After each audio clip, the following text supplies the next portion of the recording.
Baik, assalamualaikum warahmatullahi wabarakatuh. Perkenalkan, nama saya Syahida.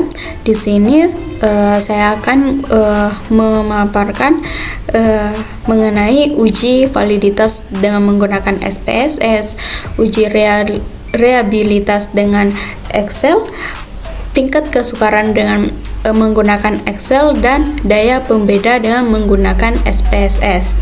Jadi di sini kita sudah memiliki data, yaitu berupa 20 soal dengan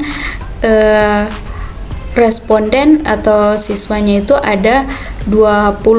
Nah, pertama-tama yaitu datanya ada di aplikasi Excel, kemudian kita salin semuanya.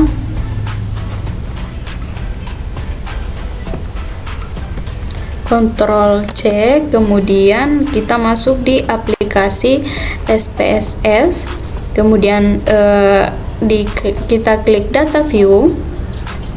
Selanjutnya kita Ctrl F. Nah, data tadi itu sudah ada di dalam aplikasi SPSS. Kemudian kita klik variable view.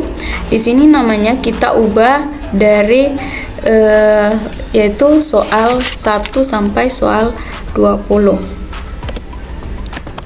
Soal 1, soal 2, soal 3, soal 4, soal 5, soal 6, soal 7, soal 8, soal 11,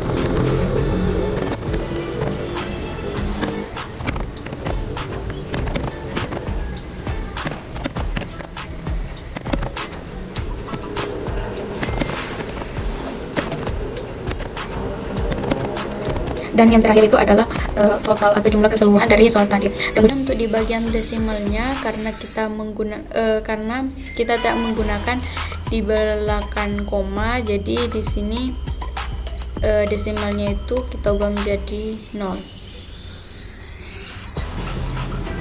Semuanya dilakukan secara satu persatu.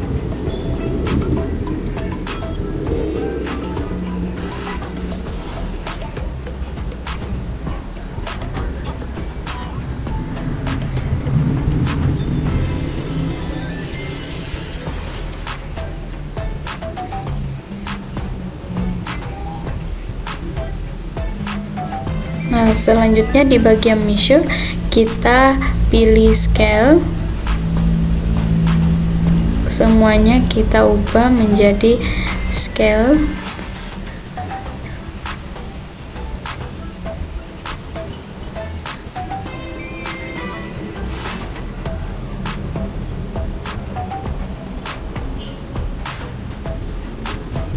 Nah, langkah selanjutnya kita klik data view, kemudian pilih analyze, kemudian correlate, kemudian bivariate.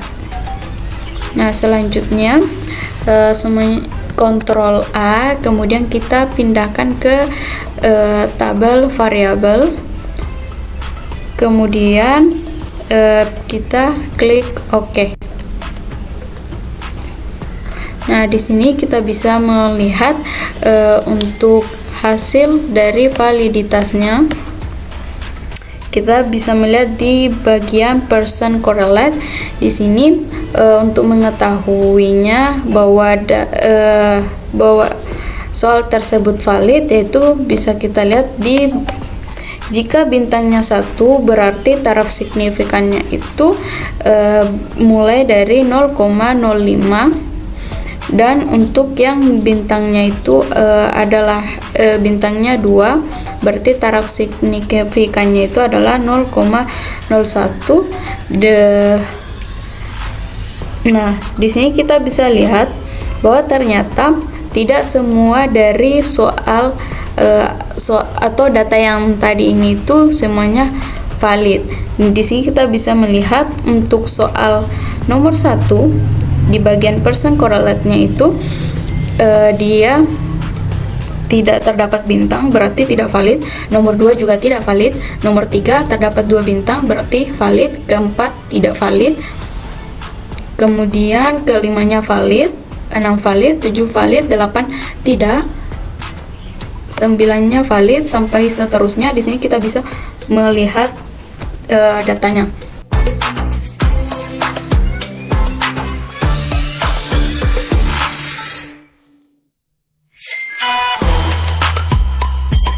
Selanjutnya kita akan melakukan uji reliabilitas dengan menggunakan aplikasi Excel. Nah, tadi kita sudah melakukan uji validitas dari 20 soal. Nah, di dalam uji reliabilitas yang kita instrumen yang kita ambil ini itu harus berupa data yang valid. Jadi data yang tidak valid kita hilangkan, kemudian data yang valid kita pilih untuk melakukan uji reliabilitas. Nah, di sini terdapat 11 soal yang akan kita gunakan untuk melakukan uji reliabilitas. Nah, rumusnya untuk uji reliabilitas yaitu R11 sama dengan dalam kurung K per K dikurang 1 dikali 1 dikurang M dalam kurung K dikurang M per K dikali S kuadrat T, yang dimana keterangannya itu adalah R11 sama dengan reliabilitas butir instrumen penilaian secara keseluruhan. K-nya itu banyak item dalam instrumen, M sama dengan mean score total atau rata-rata skor total, dan S kuadrat T sama dengan variance total. Yang pertama itu adalah rata-rata skor total. Rumusnya itu sama dengan average, kemudian kita blok semua total skor totalnya. Setelah itu kita enter. Jadi diperoleh rata-rata skor totalnya yaitu 8,3. Nah, selanjutnya untuk variance totalnya itu sama dengan var, kemudian kita blok semua skor totalnya. Setelah itu kita enter. Nah, variance totalnya ini diperoleh 10,3263. Nah, K-nya ini itu adalah banyak item dalam instrumen, yaitu ada 11. Nah, selanjutnya untuk R11-nya yaitu uji reliabilitasnya. Rumusnya itu adalah sama dengan dalam kurung K dibagi dalam kurung K-nya itu 11, kemudian dikurang 1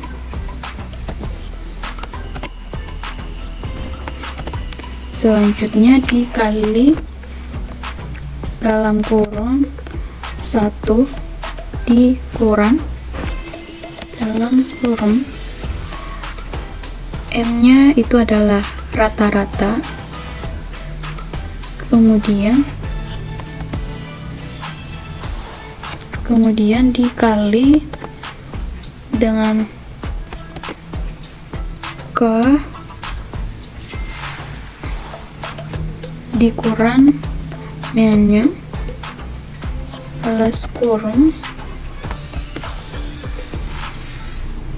selanjutnya dibahagi ke dalam kurung K dikali variance totalnya,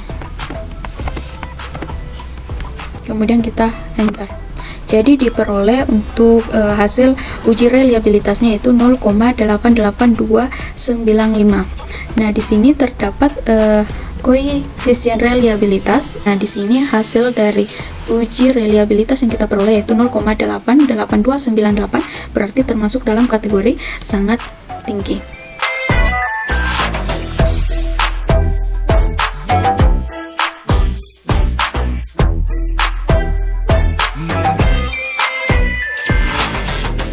Uji tingkat kesukaran masih dengan 20 soal dan terdapat 20 responden atau banyaknya siswa.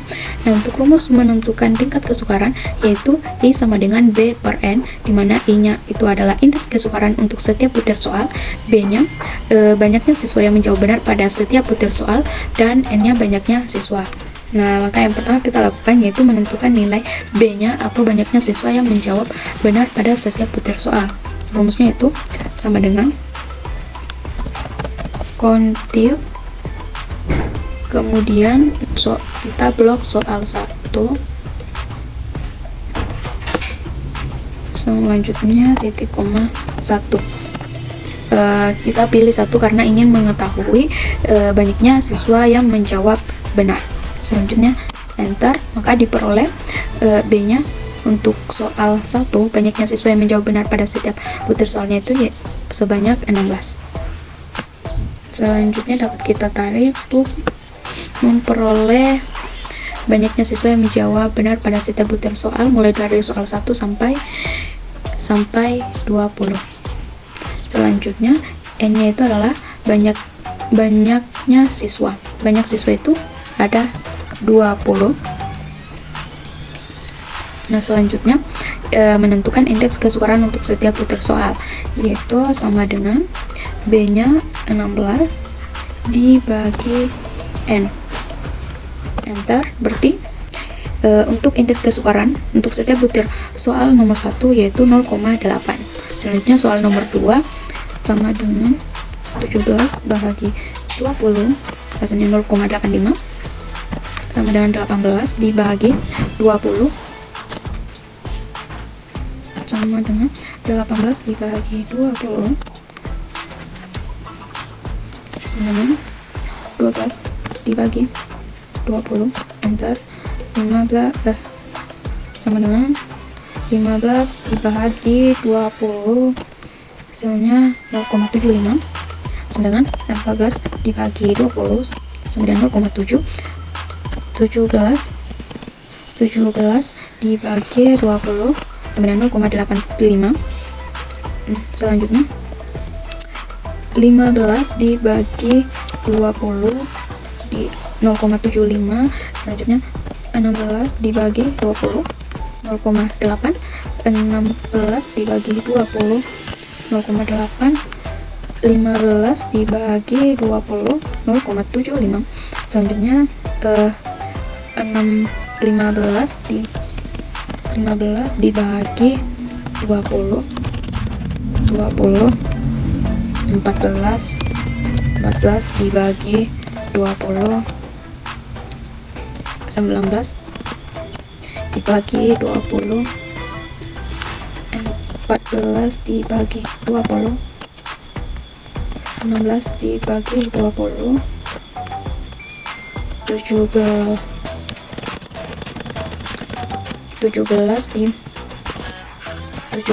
dibagi 20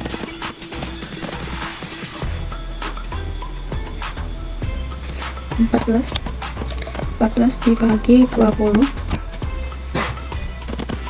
sama dengan 14 dibagi 20, dan yang terakhir 18 dibagi 20.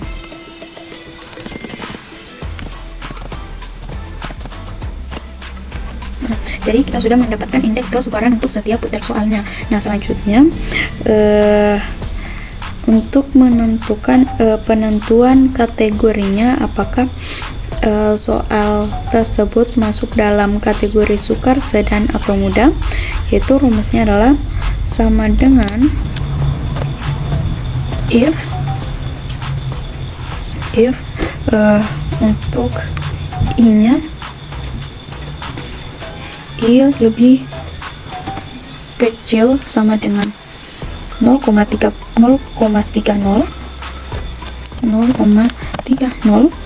kemudian titik koma, selanjutnya tanda petik sukar, titik koma, kemudian if I-nya lebih kecil sama dengan 0,70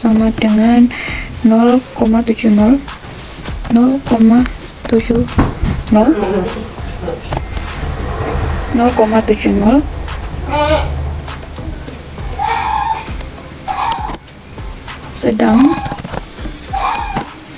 selanjutnya mudah,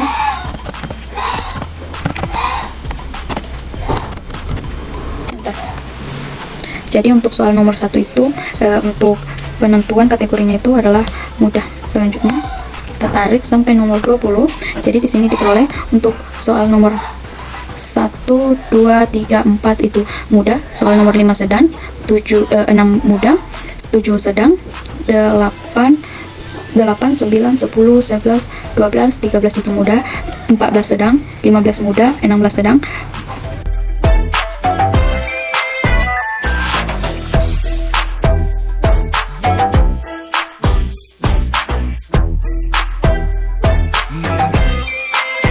Selanjutnya yaitu uji daya pembeda dengan menggunakan SPSS, yaitu masih dengan data yang tadi, yaitu terdapat 20 soal dan 20 responden atau siswanya.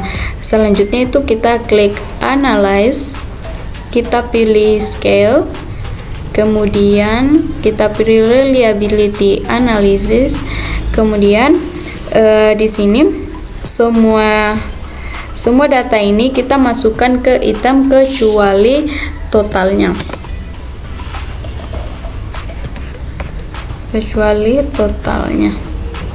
Kemudian kita klik statistik. Nah, di sini di bagian descriptive for kita pilih semua itemnya, yaitu item, scale, kemudian scale if item delete, kemudian continue. Nah, selanjutnya kita pilih OK. Nah, di sini dapat kita lihat di total item total statistik, yaitu bagian correlate item. Di sini terdapat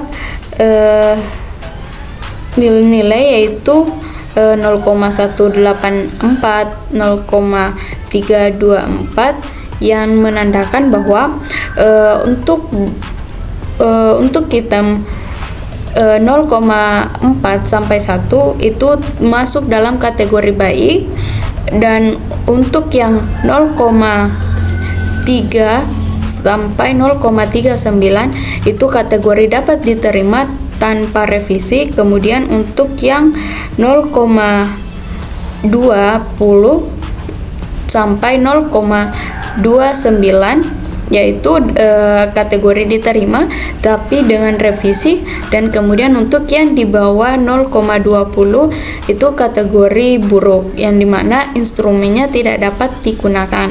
Jadi di sini dapat kita lihat bahwa untuk yang kategori baik yaitu atau di nilainya itu di 0,4 sampai 1 itu ada di soal nomor 3, soal 5, soal 6, soal 7, soal 9, soal 11, soal 12, soal 13, soal 14, dan soal 20, berarti masuk dalam kategori baik. Dan untuk kategori yang dapat diterima tanpa revisi yaitu di soal nomor 2, soal 6, soal 2, kemudian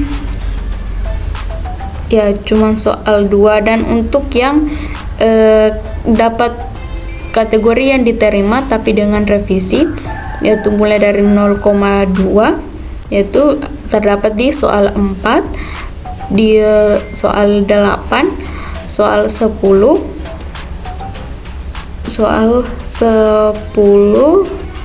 kemudian soal 16, soal 16. Nah, untuk yang kategori buruk atau di bawah 0,20 itu soal nomor untuk soal nomor 15, soal 17 dan soal 18.